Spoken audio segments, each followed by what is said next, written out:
Greetings. So my surface discharge spark plugs turned up.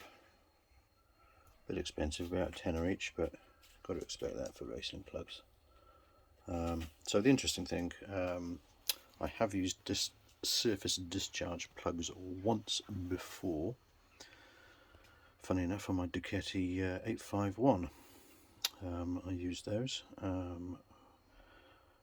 Only on track. They were no good on the road. So interestingly, they don't have a heat range, surface discharge plugs, because as you can see, there is no well to control the heat, so they are prone to fouling at low temperatures. But that's alright, this is a race bike. It's not going to be running at low temperatures, it's going to be running fucking hot. They need about 450 degrees constant temperature to keep them clear so they don't foul. So fouling is just basically when there's the arc fails due to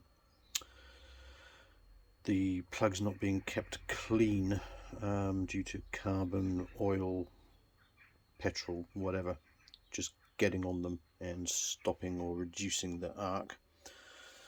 So anyway, the good news is, what I did then was I did a head rebuild, put the heads on and everything, timing belts on, and this is a final clearance check. So loaded the pistons, both of them up with plasticine, and the only contact is here, but that's still, it's like a couple of mil thick, that. So we've got a couple of mil sort of clearance around there. Obviously no spark plug anywhere near, no signs of that. Front cylinder pretty much exactly the same. So that's good news. So that's really my last check on the dimensions of the combustion chamber timing. So obviously there's plenty of valve to piston clearance, because you can see the valves haven't even touched anywhere. So this is a dynamic test, so obviously the timing belts are on and everything.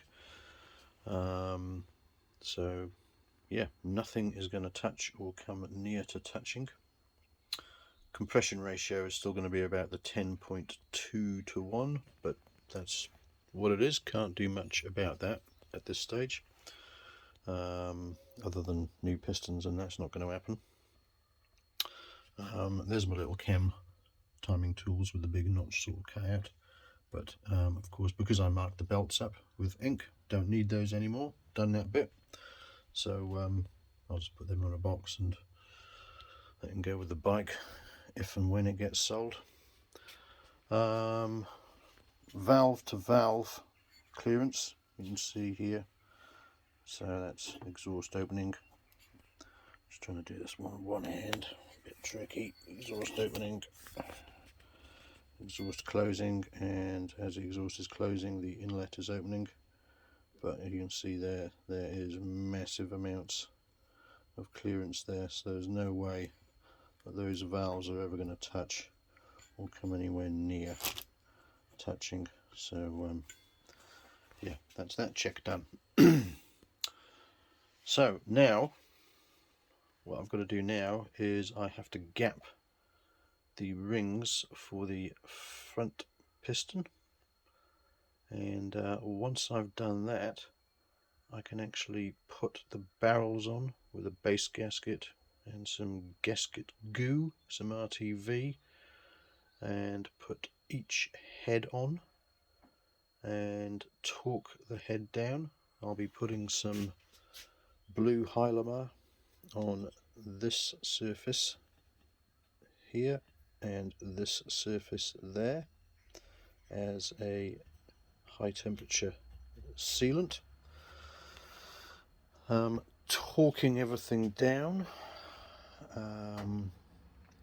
then putting the belts on once and for all. I just need some more bolts, need to find some more bolts to go in there so I can lock that down, tensioning the belts, and that will be the engine almost complete, apart from front cylinder tacho drive. I've still got to sort that out.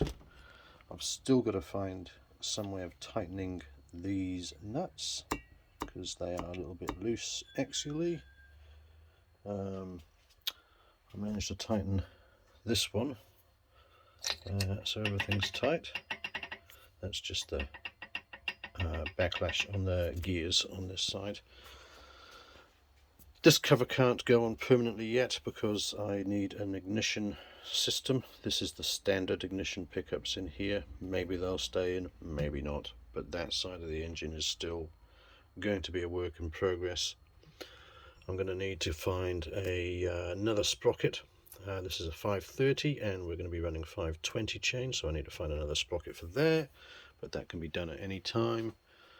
I need to blank off, there's a little sensor hole there. I just need to blank off that with a bolt or a plug, and we'll just about be there. And then once I've done those things and got this engine wrapped up, it will then be a case of putting the frame on and starting to build up all the chassis assemblies that I've got together, which should all be done for Christmas, I would say. And then that will be a good idea, because then over Christmas I will start looking at advertising this and seeing what interest there is out there. Yeah, so it's all good.